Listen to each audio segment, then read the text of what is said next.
नमस्कार। आज हम वसंत भाग 1 कक्षा 6 के लिए हिंदी की पाठ्य पुस्तक का अध्ययन करेंगे। आज की हमारी कविता का नाम है झांसी की रानी और यह हिंदी भाषा की महान कवयित्री सुभद्रा कुमारी चौहान के द्वारा लिखी गई है। रानी लक्ष्मीबाई मराठा शासित झांसी राज्य की रानी थी और 1857 के प्रथम भारतीय स्वतंत्रता संग्राम में अंग्रेजी हुकूमत के विरुद्ध बिगुल बजाने वाले वीरों में से एक थी।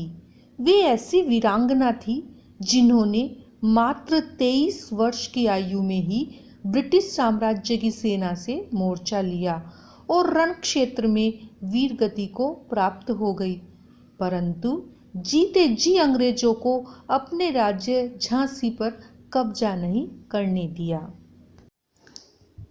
प्रश्न अभ्यास। प्रश्न 1। किंतु काल गति चुपके चुपके काली घटा घेर लाई, इस पंक्ति में किस घटना की ओर संकेत है? उत्तर। यह पंक्ति रानी लक्ष्मीबाई के पति और झांसी के राजा श्री गंगाधर राव की अकाल मृत्यु की ओर संकेत करती है। प्रश्न 2। किंतु काल गति चुपके चुपके काली घटा घेर लाई, काली घटा गिरने की बात क्यों कही गई है? उत्तर। इस पंक्ति में काली घटा गिरने की बात इसलिए कही गई है क्योंकि पति के असमय मृत्यु के बाद रानी के जीवन में घोर अंधेरा और निराशा छा गई थी। साथ ही कोई संतान न होने के कारण झांसी पर भी अंग्रेजों का कब्जा हो जाने की आशंका थी। प्रश्न 2। कविता की दूसरी पंक्ति में भारत को बूढ़ा कहकर और उसमें नई जवानी आने की बात कहकर सुभद्रा कुमारी चौहान क्या बताना चाहती हैं? उत्तर। अंग्रेजों के गुलाम होने के कारण सभी भारतीय अपने आप को असहाय महसूस करने लगे थे। इसी कारण भारत को बूढ़ा कहा गया है। लक्ष्मीबाई के स्वतंत्रता संग्राम में नई जान फूंकने से सभी ओर फिर से उमंग का वातावरण हो गया था, इसीलिए उसे नई जवानी का नाम दिया गया है, क्योंकि लोगों में संघर्ष की भावना फिर से जाग उठी थी। प्रश्न 3। झांसी की रानी के जीवन की कहानी अपने शब्दों में लिखो और यह भी बताओ कि उनका बचपन तुम्हारे बचपन से कैसे अलग था। उत्तर। झांसी की रानी को बचपन में छबीली के नाम से बुलाया जाता था। वे अपने पिता की इकलौती संतान थी और कानपुर के नाना साहब की मुंह बोली बहन थी।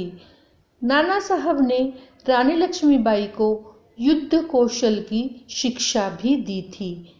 उनका बचपन हमारे बचपन से इसलिए भिन्न था क्योंकि हम हमारे बचपन में खिलौनों, गुड्डे गुड़ियों तथा बच्चों वाले खेल खेलते थे, परंतु लक्ष्मीबाई बचपन से ही तलवारबाजी, घुड़सवारी, निशानेबाजी, दुर्ग तोड़ना आदि वीरों जैसे खेल खेलती थी।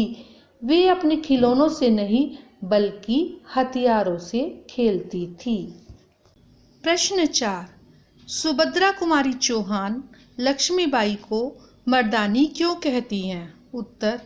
लक्ष्मीबाई महिला होते हुए भी युद्ध के मैदान में अत्यंत वीरता के साथ साहस, निडरता और बहादुरी से शत्रुओं से लड़ी थी। उन्होंने युद्ध के दौरान शत्रुओं की नाक में दम कर दिया था और उनके पराक्रम की तारीफ तो अंग्रेज भी करते थे। उनके इसी अद्भुत कौशल तथा शौर्य से प्रभावित होकर लेखिका ने उन्हें मर्दानी कहा है।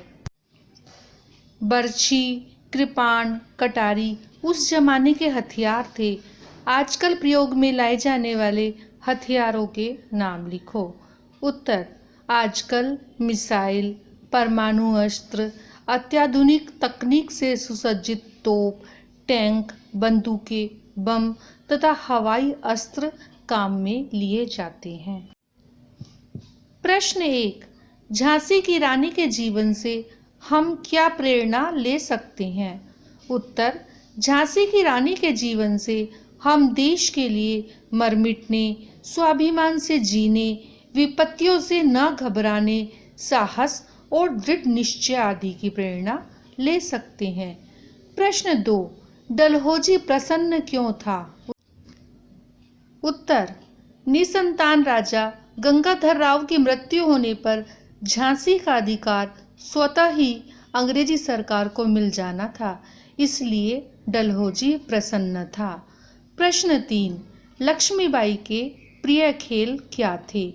उत्तर, नकली युद्ध करना, व्यूह की रचना करना, शिकार करना, सैन्य घेरना और दुर्ग तोड़ना लक्ष्मीबाई के प्रिय खेल थे।